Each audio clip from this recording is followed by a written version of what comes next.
ऐश्वर्य अभिवृद्धि सिद्ध्यर्थं धर्मार्थ काममोक्ष चतुर्विध फल वस्तुवाहन पुत्रपौत्र अष्टैश्वर्य प्राप्त्यर्थं अखंड धनलक्ष्मी दीर्घ आयुष्याभिवृद्ध्यर्थं संपूर्ण शरीर आरोग्यता सिद्ध्यर्थं कार्तिक मास इंदुवार दशमी शुभ समये यथाशक्ति संभवद्भिः द्रव्यैः उपचारैः कोटि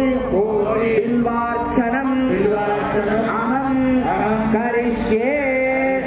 कोटिलिंगेश्वर भगवान की, भोला शंकर भगवान की, पार्वती माता की जय बोलो, गणेश भगवान की, सुब्रह्मण्येश्वर भगवान की।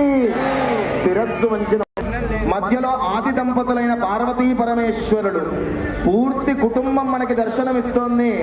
ఈ సకుటుంబంగా ఉన్న శివ పరివారాన్ని ఎవరైతే శివ కుటుంబాన్ని కార్తీక సోమవారం వేళ దర్శనం చేసుకుంటారో వారి యొక్క కుటుంబంలో సంపూర్ణమైన సకల శుభాలు కలుగుతాయి. గణపతయే నమః ప్రమథపతయే నమస్తే అస్తు లంబోదరాయ ఏకదంతాయ విఘ్నవినాశినే శ్రీవరదమూర్తయే నమో నమః.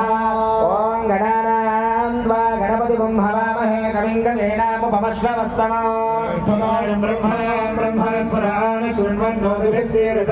శ్రీమన్మహాగణాధిపతయే నమః. కుజదోషములున్న సర్పదోషములు నాగదోషములున్న తొలగుతాయి. సుబ్రహ్మణ్య స్వామి అనుగ్రహం కలుగుతుంది. శరీర అనారోగ్యం ఉన్న వ్యాధి పీడలు తొలగి ఆరోగ్యం కలుగుతుంది. సుబ్రహ్మణ్యాయ నమః అని మనస్సులో అనుకుంటూ రెండు చేతులు పైకెత్తి నమస్కారం ముద్ర పెట్టి సుబ్రహ్మణ్య స్వామికి నమస్కారం చేసుకోండి.